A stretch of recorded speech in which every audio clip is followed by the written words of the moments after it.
Tomorrow marks 50 years since Canberra's deadliest natural disaster, when 7 young people were swept to their deaths in a flash flood. With the event slipping from living memory, survivors are working to keep alive the memories of those who perished. Craig Allen reports. Glenn McInnes is still haunted by the events of that stormy Canberra night half a century ago.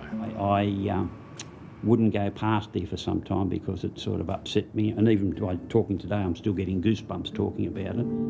On Australia Day 1971, a once-in-a-century storm broke over the Woden Valley in South Canberra. They suggest up to 100 millimetres of rain in less than an hour. And as this quiet creek became a 200-metre wide torrent, the off-duty policeman leapt into the floodwaters, helping pull 2 men to safety. I pulled the rope from around my waist and I just flicked it like a lasso, and just as I did that, they let go and I got them. Thank you very much. One of those blends saved that evening was Pete Smith. Now that I'm retired, I've probably got more spare time on my hands to reminisce and think about things.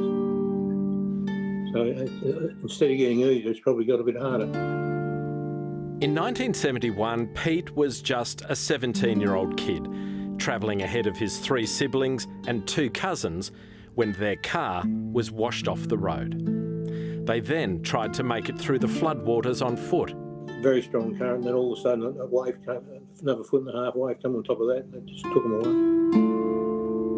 We saw them go. We knew they were gone. It's an agony he's lived with for half a century. You don't necessarily get over it, you move on.